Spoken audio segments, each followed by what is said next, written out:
स्वागत है आप सभी का हमारे इस यूट्यूब चैनल पर द कोडिंग शेफ। और आज की इस वीडियो में हम बात करेंगे अपने कुछ एचटीएमएल टैग्स के बारे में कि what is tag and categorization of tag. इसके साथ साथ हम लोग ये भी देख रहे होंगे कि what is semantic tags, what is formatting tags and what is structure tags and कौन कौन से टैग होते हैं हमारे, स्ट्रक्चर टैग कौन से होते हैं, सिमेंटिक टैग कौन कौन से होते हैं, फॉर्मेटिंग टैग कौन कौन से होते हैं, फॉर्मेटिंग टैग का क्या यूज़ है। तो ये सब यूज़ भी पढ़ रहे होंगे, साथ के साथ हम प्रैक्टिस भी कर रहे होंगे। ठीक है, तो आज का वीडियो थोड़ा थ्योरी पार्ट कम होगा एंड कोडिंग पार्ट ज़्यादा होने वाला है। नाउ आज बात करते हैं अपने कुछ टैग्स के बारे में कि टैग्स क्या होते हैं। तो यार टैग्स ना एक मार्कअप एंटिटी है। ठीक है, टैग्स क्या है, मार्कअप एंटिटी है। अब आप लोग सोच रहे होंगे कि ये थोड़ा बुकिश हो गया, तो मैं आपको बताती हूँ कि जो टैग होते हैं ना वो ऐसे वर्ड्स होते हैं जो हमारे कंटेंट को फॉर्मेटिंग करते हैं। टैग्स जो हैं वो एक ऐसी मार्कअप एंटिटी है, ऐसे वर्ड्स हैं जिनकी हेल्प से हम लोग अपने कंटेंट को स्ट्रक्चर कर सकते हैं, अपने कंटेंट को फॉर्मेट कर सकते हैं एंड देन फिर डिस्प्ले करा सकते हैं अपनी स्क्रीन पर। यार सपोज करो कि आपको क्या करना है कि आपको एक पैराग्राफ लिखना है। ठीक है, आपको पैराग्राफ लिखना है तो आप पैराग्राफ टैग का यूज़ करोगे, देन इजीली आइडेंटिफाई हो पाए कि आपने एक पैराग्राफ लिखा है। ठीक है, आपको क्या करना है कि एक टेबल बनानी है, तो टेबल बनाने के लिए आप टेबल टैग का यूज़ करोगे कि ताकि आपको पता चल जाए कि इजीली आप आइडेंटिफाई कर पाओ कि हाँ ये टेबल है। अगर आपको फॉर्म बनाना है तो आप फॉर्म टैग का यूज़ करोगे। तो एचटीएमएल में अपने कंटेंट को स्ट्रक्चर देने के लिए हम लोग टैग्स का यूज़ करते हैं। ठीक है, आगे हम लोग देखने वाले हैं कि कौन कौन से टैग्स होते हैं, टेबल टैग्स कौन से टैग्स होते हैं। ठीक है, और हम लोगों का फॉर्म टैग कौन से टैग में आता है। तो ठीक है, तो यार थोड़ा सा बात कर लेते हैं, हम आ जाते हैं अपने वीएस कोड के अंदर और यहाँ पे मैं एक बार लिस्ट हम लोग बना लेते हैं कि कौन कौन से टैग्स होते हैं। तो सबसे पहले हम बात करते हैं अपने सीमेंटिक टैग्स के बारे में। ठीक है, सीमेंटिक टैग्स कौन से होते हैं, सीमेंटिक टैग्स। ठीक है, तो सीमेंटिक टैग्स में हम लोगों के सबसे पहले आ जाता है कि हम लोगों की हेडिंग्स। ठीक, तो एचटीएमएल में हम लोगों की हेडिंग्स हैं 6 हेडिंग्स, केवल 6 हेडिंग्स डिफाइन है H1 से लेके H6 तक। इससे ज़्यादा हेडिंग्स डिफाइन नहीं है। अगर आप H7 लिखने की कोशिश करोगे तो आपको ब्राउज़र जो है वो बाय डिफ़ॉल्ट फ़ॉन्ट साइज़ देगा। ठीक है, क्योंकि H1 से लेके H6 तक डिफाइन है हम लोगों के एचटीएमएल, तो सबसे बड़ा फ़ॉन्ट साइज़ H1 का होगा, देन उससे छोटा H2, देन उससे छोटा H3, देन उससे छोटा H4। तो ऐसे कर करके H6 तक हम लोगों की हेडिंग डिफाइन है इन HTML। ओके, तो यानी H1 से लेके हमारे पास क्या है H6 तक है हेडिंग। देन उसके पास पैराग्राफ टैग जो होता है वो भी हम लोगों का सीमेंटिक टैग में आता है। हमारा एंकर टैग जो होता है वो भी हमारा सीमेंटिक टैग में आता है। इमेज टैग जो होता है वो भी हम लोगों का सीमेंटिक टैग में आता है। हम लोगों की लिस्ट जो होती है, यानी हम डेली रूटीन में लिस्ट का यूज़ करते हैं, टू डू लिस्ट हो गया, मार्केट की लिस्ट हो गई, हम लोगों की शॉपिंग लिस्ट हो गई, तो ये सब चीज़ लिस्ट वाली है, तो वो भी हम लोगों की सीमेंटिक टैग्स में आते हैं। अब लिस्ट भी 2 टाइप की होती है, ordered list and unordered list. तो यार ऑर्डर लिस्ट अनऑर्डर्ड लिस्ट में क्या है कि ऑर्डर लिस्ट में तो ऑर्डर मैटर करता है, अनऑर्डर्ड लिस्ट में ऑर्डर मैटर नहीं करता है। ठीक है, तो ये सब चीज़ हैं, तो ये भी हम लोग फर्दर देख रहे होंगे। मैं आगे सब कुछ डिफ़ाइन करूँगी आपको, अभी मैं आपको सिर्फ लिस्ट बना रहे हैं कि कौन कौन से टैग्स होते हैं, ताकि हम लोगों को याद रहे कि हाँ हमने ये टैग्स पढ़ने हैं। ठीक है, और ऑर्डर लिस्ट हो गया हमारा, और अनऑर्डर लिस्ट हो गया, और ऑर्डर लिस्ट। ठीक है, देन इसके बाद हम लोगों का एक टेबल टैग होता है, तो वो भी हम लोगों का सीमेंटिक टैग में आता है। ओके, हमारा आता है टेबल टैग। ठीक है, देन हम लोगों का फॉर्म टैग होता है, तो वो भी हम लोगों का सीमेंटिक टैग में ही आता है। ओके फाइन, तो ये कुछ सीमेंटिक टैग्स हैं, एक्स्ट्रा भी हैं, तो आप लोग अगर आपको इससे ज़्यादा प्रैक्टिस करनी है, इससे ज़्यादा मतलब टैग्स के बारे में जानना है, तो आप लोग एमडीएन डॉक्स पढ़ सकते हो।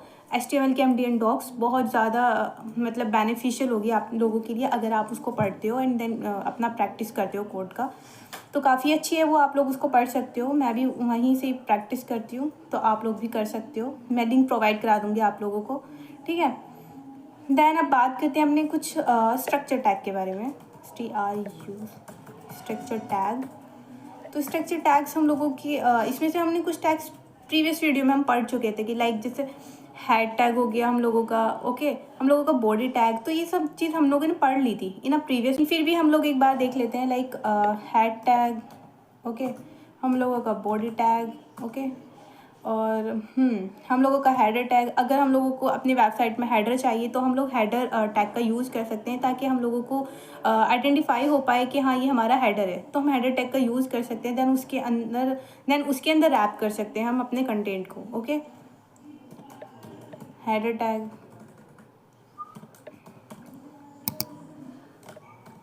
ओके। देन हम लोगों का आ जाता है एक नैव टैग। अगर हमें नेव बार बनाना है तो हम नैव टैग का यूज़ कर सकते हैं। जस्ट लाइक लिस्ट हम लोग बनाएंगे, देन नॉर्मल भी हम बना सकते हैं, बट अगर नैव टैग का यूज़ कर सकते हो तो कर लो, क्योंकि उससे वही है कि आइडेंटिफाई ईजिली हो जाएगा। नैव टैग हम लोगों के पास एक आता है मेन टैग, एक आता है आर्टिकल टैग, एक आता है साइड टैग। ओके, देन उसके बाद हम लोगों का एक आता है footer tag. At the end में हम फुटर टैग, अगर हमें फुटर यूज़ करना है, फुटर डालना है, हर वेबसाइट में फुटर, हेडर, नेव तो होता ही है।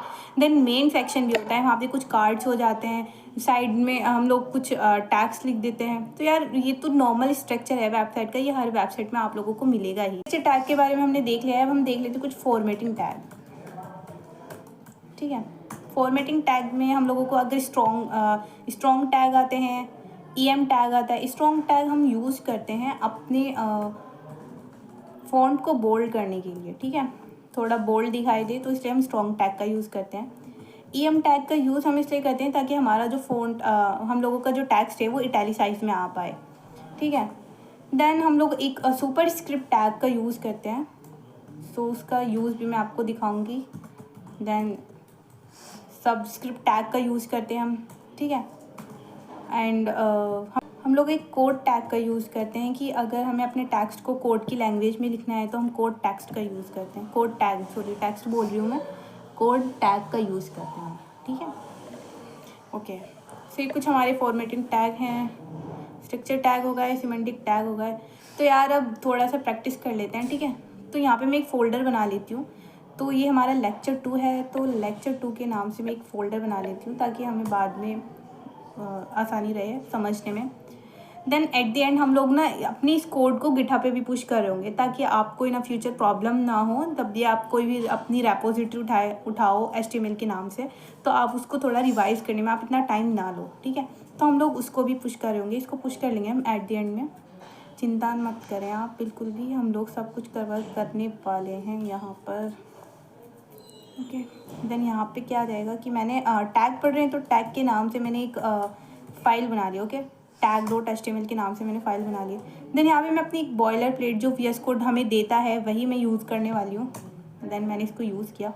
तो सबसे पहले मैं यहाँ पे H1 टैग लिखती हूँ, यानी हेडिंग लिख लेती हूँ, हेलो कोडर्स। ठीक है, देन इसको मैं लाइव देखती हूँ कि ये दिख कैसा रहा है मेरी वेबसाइट, मतलब हम लोगों को इस पर, या यहाँ पे दिखाई दे गया है, मतलब हम लोगों को दिखाई दे रहा है कि हेलो कोडर्स लिख के आ गया है। ठीक है, तो ये हमारी H1 हेडिंग है। देन यहाँ पर मैं 6 हेडिंग्स लिख के देखते हैं, लिखते हैं हम अपनी 6 हेडिंग्स। सेम कंटेंट पेस्ट कर लेते हैं यार, थोड़ा सा आसान हो जाएगा हम लोगों के लिए। Okay, then H3, oh my god, then H4,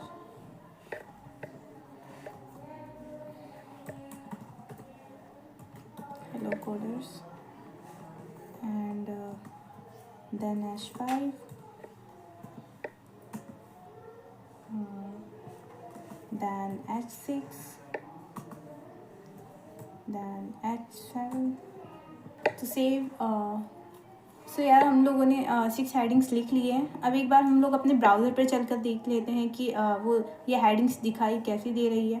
ठीक है, तो हमने अपना ब्राउज़र ओपन किया है और यहाँ पे लाइव सर्वर, देन ब्राउज़र हम लोगों का ओपन हो चुका है। तो यार अब आप देख सकते हो कि हम लोगों की हेडिंग्स लिख के आ गई हैं यहाँ पर। तो हम लोगों ने देखा है कि यहाँ पे H1, H2, H3, H4, H5, H6 तक हम लोगों के पास हेडिंग है HTML के अंदर। तो आप देख सकते हो कि जो हेडिंग 1 है यानी H1 है उसका फ़ॉन्ट साइज़ थोड़ा बड़ा है, H2 का फ़ॉन्ट साइज़ थोड़ा छोटा है, H3 का उससे छोटा है, H4, H5 एंड H6 का बहुत छोटा है। तो ये 6 हेडिंग्स हैं हम लोगों की HTML में। जो अगर हमें हेडिंग्स को डिफ़ाइन करना है अपने कंटेंट के अंदर, यानी हमें एक वेबसाइट बनानी है या हेडिंग्स डिफ़ाइन करनी है, तो आप लोग इनमें से कोई सी भी चूज़ कर सकते हो, H3, H4, H5, H6। इसके अलावा हम लोग कुछ यूज़ नहीं कर सकते हैं। अगर आप H7 या फिर H8 का यूज़ करते हो तो ब्राउज़र आपको बाय डिफ़ॉल्ट साइज़ देगा, जो कि उसका बाय डिफ़ॉल्ट साइज़ देता है वो। हमें वेबसाइट पे पैराग्राफ हमें डिस्प्ले कराना है, तो हम कैसे पैराग्राफ को लिख सकते हैं, पैराग्राफ टैग का यूज़ करके। ओके, तो यहाँ पर हम लेते हैं एक पैराग्राफ टैग, और पी टैग यानी पैराग्राफ टैग, पी टैग का यूज़ करके हम लोग पैराग्राफ डिस्प्ले कराने वाले हैं। तो यहाँ पे मैंने लिया लॉरेम एंड मल्टीप्लाई 4। तो यहाँ पे VS कोड हम लोगों को एक लॉरेम का 4 लाइन ऑफ कोड हम लोगों को दे देगा अपने आप जनरेट करके। तो मैंने ये लिखा सी। हम देख सकते हैं कि यहाँ पे 4 लाइन ऑफ कोड आ चुका है। देन हम एक बार इसको अपने ब्राउज़र पर जाके भी देख लेते हैं कि कैसा दिखाई दे रहा है। तो हम देख सकते हैं यहाँ पे हम लोगों के ब्राउज़र पे हम लोगों को डिस्प्ले हो चुका है अपना पैराग्राफ। तो यहाँ पे हम लोगों ने पैराग्राफ भी देख लिया है, हम लोगों ने हेडिंग देख चुके हैं, पैराग्राफ देख चुके हैं। एक बार हम लोग इस बार देखते हैं हम अपना एंकर टैग। ओके, कि अगर हमें एक पेज से दूसरे पेज पे रिडायरेक्ट होना है तो हम कैसे हो सकते हैं, या एक फ़ाइल से दूसरी फ़ाइल में हम लोगों को जाना है तो एंकर टैग की हेल्प से हम लोग कैसे जा सकते हैं। तो उसके लिए हम लोग एंकर टैग का यूज़ करेंगे। ओके, जो कि बहुत ज़्यादा मतलब यूज़ होता है, मोस्टली हम लोगों की वेबसाइट में एंकर टैग का यूज़ होता है। जस्ट लाइक हम लोग नेव बार बनाते हैं कि कॉन्टैक्ट अस, यानी अगर हम कॉन्टैक्ट पे क्लिक करें तो यानी contact.html हम लोगों का पेज ओपन हो जाए। अबाउट पे क्लिक करते हैं तो हम लोगों का about.html पेज ओपन हो जाए। तो ठीक है, तो यहाँ पे एक बार एंकर टैग देख लेते हैं। ठीक है, तो यहाँ पे मेरे को सपोज़ मुझे google.com पे जाना है, गूगल। ओके, सो यहाँ पे मैंने लिंक मेरे को देना होगा https://www.google.com।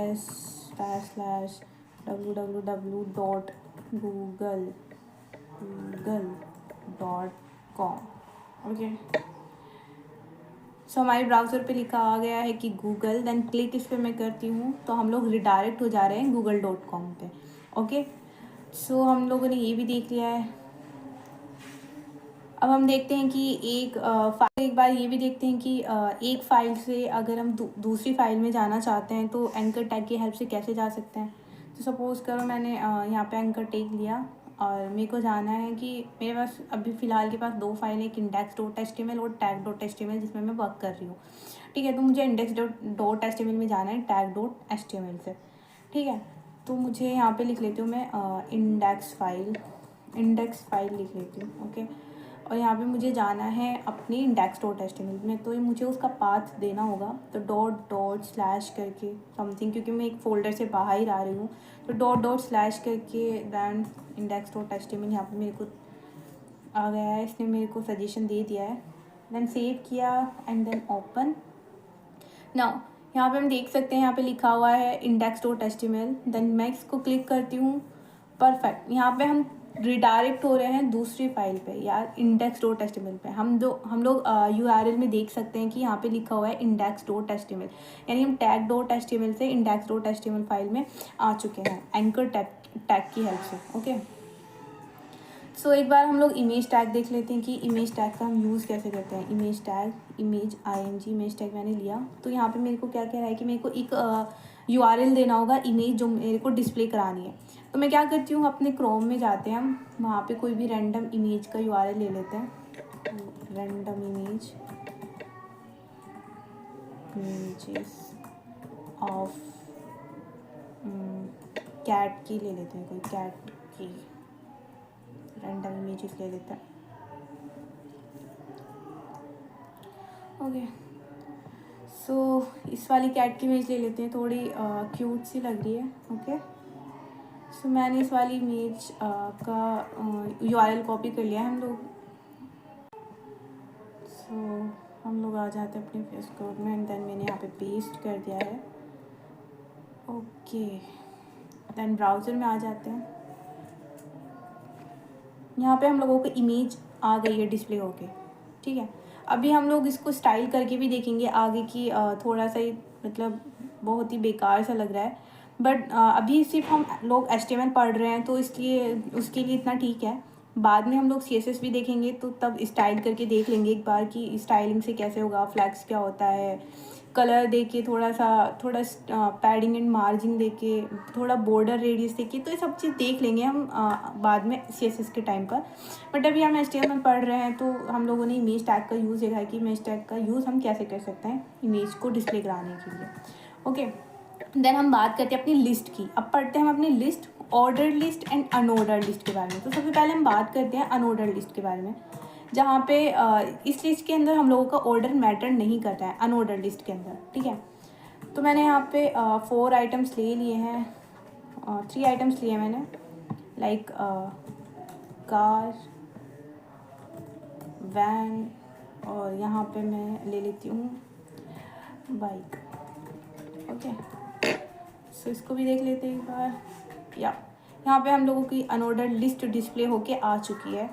देन एक बार देख लेते हैं कि अपनी लिस्ट ऑर्डर्ड वाली, यानी जिसमें ऑर्डर्ड मैटर करता है, कि यानी हम लोग उसको आगे पीछे नहीं कर सकते हैं, ठीक है।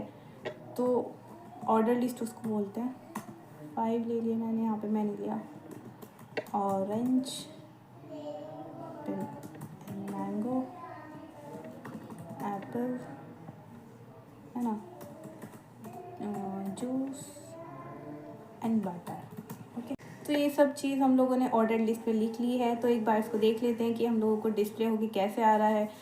तो हम चलते हैं अपने ब्राउज़र में, तो यहाँ पे दिखाई दे रहा है हम लोगों को कि orange, mango, Apple, juice and butter and something all, ये सब लिखा आ चुका है। तो ये हम लोगों की आई है ऑर्डर लिस्ट। ओके, तो हम लोग देख लिए है कि अनऑर्डर्ड लिस्ट किसे कहते हैं, ऑर्डर्ड लिस्ट किसे कहते हैं, दोनों में डिफरेंस क्या है, ये दोनों चीज़ हम लोग देख चुके हैं, ठीक है। अब बात करते हैं यार कि हम लोगों ने करीब करीब सारे सिमेंटिक टैग्स देख लिए हैं। एक बार देख लेते हैं, चेक कर लेते हैं कि कौन सा सिमेंटिक टैग रह गया। या टेबल एंड फॉर्म टैग, ये 2 टैग हैं जो हमें अभी एक बार देखने हैं। तो यहाँ चलते हैं अपनी इन टैग डॉट HTML में, हम लोग एक टेबल बनाते हैं, ठीक है। तो अभी हम टेबल का ओवरव्यू ले होंगे, टेबल क्या होता है ये सब हम आगे वीडियो में पढ़ने वाले हैं। कि नॉर्मली हम लोगों को पता है कि टेबल के अंदर रो होती है एंड कॉलम होती है, यानी एक डेटा होता है जिसको हम स्टोर कराते हैं टेबल की फॉर्म में, है ना, रोज़ में एंड कॉलम्स में, ये सब चीज़ें ही होती हैं टेबल के अंदर। तो एक बार हम लोग देख लेते हैं कि कैसे लिखी जाएगी। अगर हमें HTML के अंदर हमें टेबल बनानी है तो हम कैसे बना सकते हैं टेबल को। तो यार हम लेते हैं हमने टेबल टैग। ओके, हमने लिया टेबल टैग, ठीक है। अब टेबल में क्या है कि रो होगा एंड कॉलम होगा। तो मैं यहाँ पे बनाती हूँ, एक रो बनाते हैं, देन उसके अंदर 2 हेड बनाएंगे, ठीक है। अब रो एंड हेड कैसे बनाएंगे तो देखते हैं। तो यहाँ पे मैंने लिया एक रो एंड रो के अंदर मैंने लिए 2 हेड। ओके, 2 हेड ले लिए। देन यहाँ पे हम कुछ भी दे सकते हैं, जैसे मैंने दिया है D1,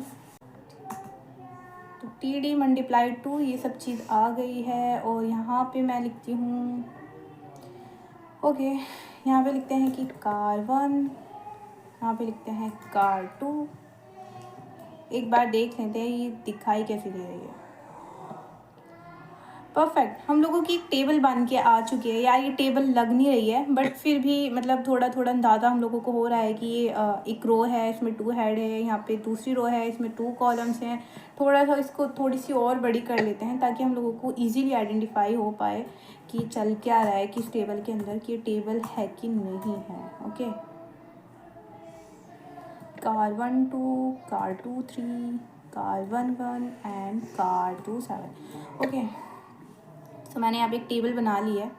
जस्ट लाइक थोड़ा टेबल दिखाई दे रही है कि हाँ थोड़ा सा है। यार एक काम करते हैं, इसको ना थोड़ा इंटरनली CSS देते हैं। अभी हमने CSS पढ़ी नहीं है तो आप फिक्र मत करें, बट फिर भी मैं आप लोगों को थोड़ा सा मतलब इजीली आइडेंटिफाई हो पाए कि यार कि मतलब ये रो है, ये कॉलम है, तो इसलिए मैं थोड़ा सा इंटरनली CSS कर लेती हूँ इसके लिए। तो आप टेंशन मत लो, ठीक है। आगे हम लोग सब चीज़ कवर करेंगे, सब चीज़ कवर करेंगे हम लोग। ओके, इसका मैं बैकग्राउंड कलर येलो दे देती हूँ। ओके, मैंने बैकग्राउंड कलर येलो दे दिया इसका। यार देखो, हम लोग देख सकते हैं कि यहाँ पर बैकग्राउंड Day 2 का येलो आ चुका है। देन हम लोग एक बार थोड़ा सा ये भी देख लेते हैं, थोड़ा सा और स्टाइल कर लेते हैं इसको। ओके, यहाँ पे हम लोग ग्रीन ले लेते हैं, इस दफ़ा हम लोग ले लेते हैं ग्रीन। तो ग्रीन आ चुका है हम लोगों का। ग्रीन या। तो यार थोड़ा सा हमने देख लिया है कि टेबल कैसे बन सकती है, ठीक है।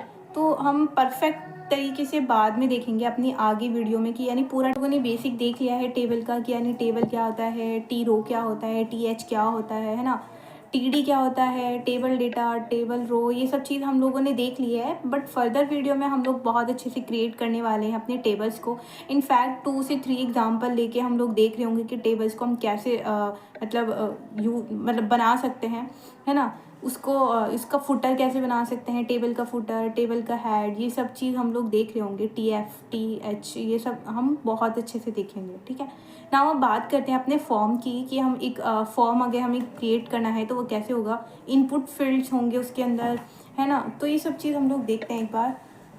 तो मैंने यहाँ पे फॉर्म टैग लिया है एंड देन यहाँ पे इनपुट फील्ड मैंने ले लिया है। तो टैग्स यहाँ पे मैं एक प्लेस होल्डर डाल देती हूँ।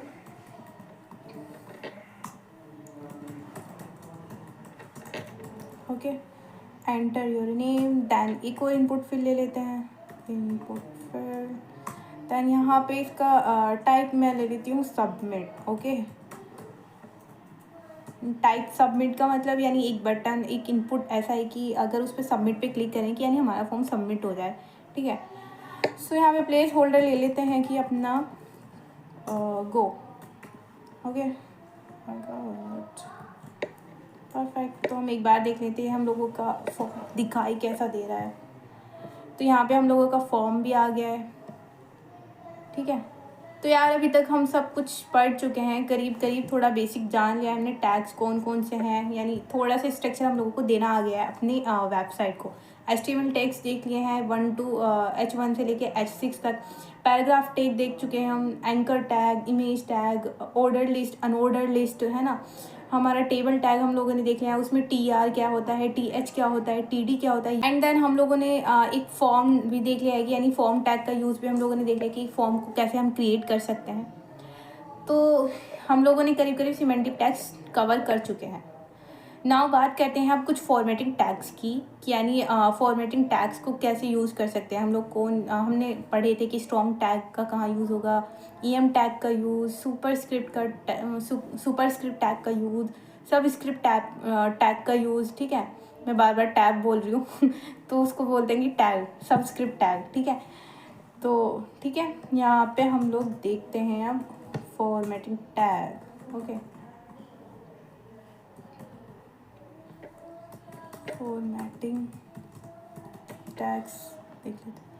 तो एक काम करते हैं, यहाँ पर हम अपना एक हेडिंग क्रिएट कर लेते हैं। तो यहाँ पे लिखते हैं हेलो वर्ल्ड ही लिख लेते हैं यार, ठीक है। हेलो वर्ल्ड लिख लिया मैंने। तो अब मेरे को क्या करना है, इसको बोल्ड करना है। तो मैं विदाउट CSS HTML के हेल्प से कैसे कर सकती हूँ कि क्योंकि हम लोग अभी HTML पढ़ रहे हैं तो CSS का तो अभी कुछ बात ही नहीं करेंगे। तो अभी हम देखते हैं कि स्ट्रॉन्ग टैग में अगर यूज़ करती हूँ तो बोल्ड होता है कि नहीं। ओके, ब्राउज़र में आ जाते हैं तो बहुत अच्छे तरीके से बोल्ड हो चुका है, ठीक है। हेलो वर्ल्ड हम लोगों का आ चुका है, हम लोगों को बोल्ड होके आ गया है। स्ट्रॉन्ग टैग के अंदर हमने रैप किया है हेलो वर्ल्ड को, तो उसका जो फ़ॉन्ट साइज़ था वो तो H1 वाला ही रहा है, बट जो फ़ॉन्ट का साइज मतलब फ़ॉन्ट जो साइज़ था वो बोल्ड हो गया है, ठीक है। अब हम एक बार एक काम करते हैं कि पैराग्राफ में यूज़ करके देखते हैं एक बार, RM2 एंड यहाँ पे मेरे को क्या करना है कि स्ट्रॉन्ग टैग एंड देन यहाँ पे मैं पेस्ट कर देती हूँ।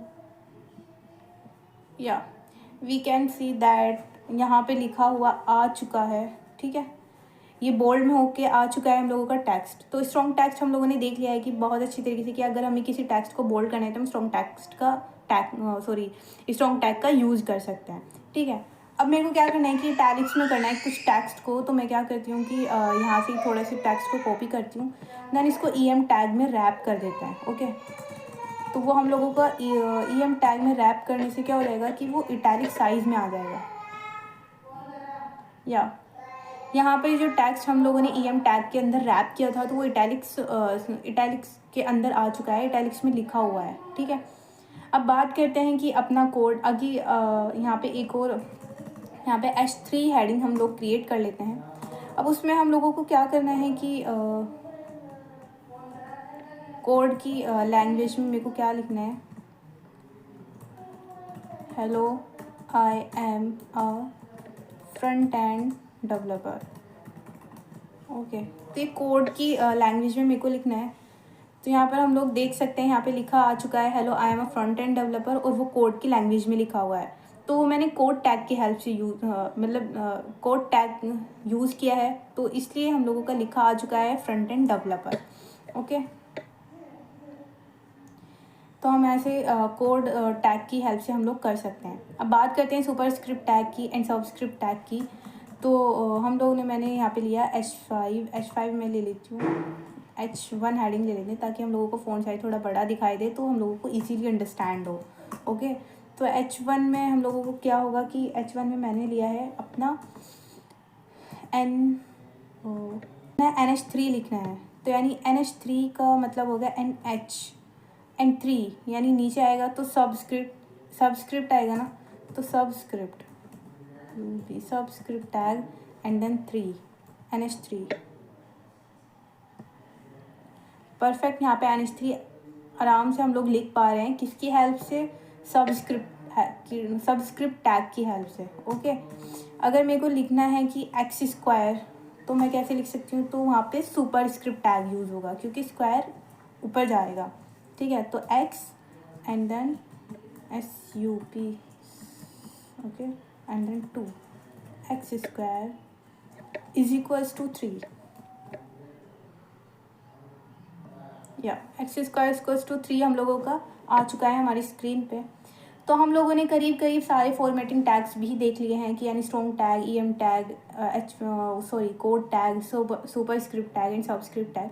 देन और भी फॉर्मेटिंग टैग्स हैं, आप लोग उनको एमडीएन डॉक्स में पढ़ सकते हो, वहाँ पे बहुत सारे टैग्स हैं, बट नॉर्मल हम लोग मेनली यही यूज़ करते हैं। अगर आपको इसे एक्स्ट्रा देखना है तो आप एमडीएन डॉक्स पढ़ सकते हो। ओके, देन नाउ बात करते हैं अपने स्ट्रक्चर टैग की। ओके,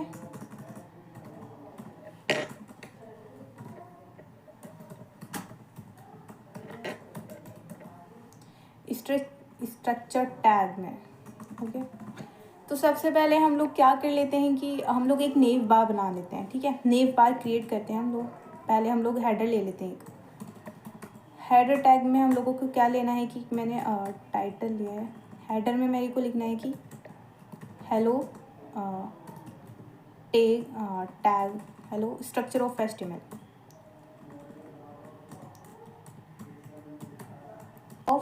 HTML ओके, हेडर मैंने ये बना लिया है। देन मेरे को क्या करना है कि मैं एक नेव बार क्रिएट कर लेती हूँ। नेव में मेरे को अनऑर्डर्ड लिस्ट होगी। अनऑर्डर्ड लिस्ट में भी मेरी एक लिस्ट होगी, और उसमें मेरे मैं उसके अंदर आइटम्स ले लूँगी।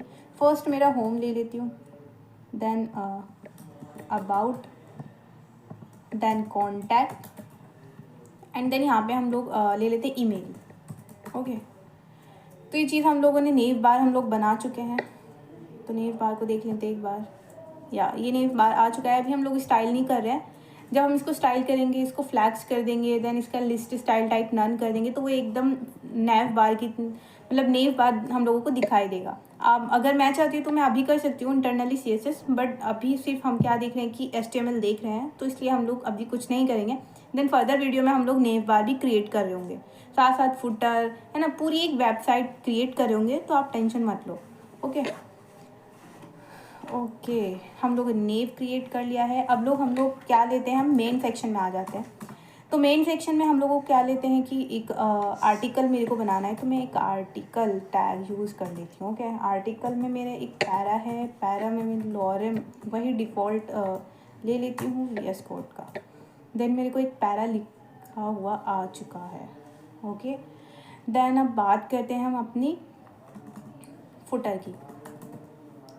फुटर में मैं क्या करती हूँ कि वही @copyright हम लोग मोस्टली यही लिखते हैं, या फिर कुछ लिंक्स दे देते हैं इंस्टाग्राम का, गिटहब का, ये सब चीज़। तो मैं यहाँ पे लिख रही हूँ कि कॉपीराइट है ना, समथिंग एंड ऑल 1 2 3 4 5 एंड ये सब चीज़ मैंने लिख दिया है।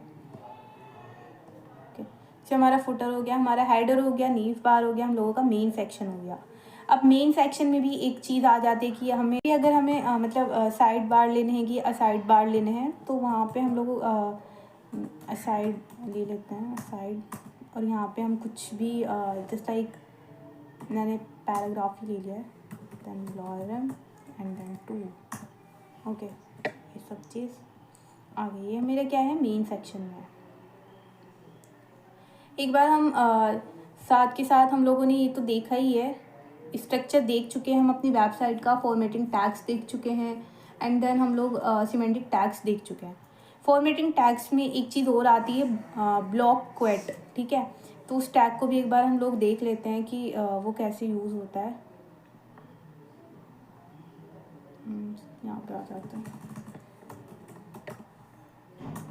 ओके, यहाँ मैं पैराग्राफ डालती हूँ तो थोड़ा सा मतलब जैसे हम क्वेट लिखते हैं ना, कोटेशन लिखते हैं, तो ये सब चीज़ तो उसकी सेंस में लिख के आता है। या हम लोग देख सकते हैं, तो थोड़ा इसने स्पेस ले लिया है, थोड़ा मार्जिन ऑटोमेटिकली इसने अपने आप लिया है, ऑटोमेटिकली ले लिया है इसने। ओके, अब हम बात करते हैं कि अपना ब्लॉक कट्स हो गया हम लोगों का कोड, या करीब करीब हम सारे टैग्स कवर कर चुके हैं, ठीक है। फिर मैं अगेन वही कहूँगी कि अगर आपको इनसे एक्स्ट्रा टैग्स यूज़ करने हैं तो आप लोग एमडीएन डॉक्स को रीड आउट करें, देन उनको प्रैक्टिस करें, तो आपका कोड जो होगा वो बहुत ज़्यादा अच्छा हो जाएगा, देन आपको बिल्कुल भी प्रॉब्लम नहीं होगी, ठीक है। तो आपको एमडीएन डॉक्स पढ़नी आनी चाहिए ताकि आपको कोई भी प्रॉब्लम फेस ना करनी पड़े, ठीक है। देन नाउ अब हम इनको अपने कोड को एक बार पुश कर लेते हैं।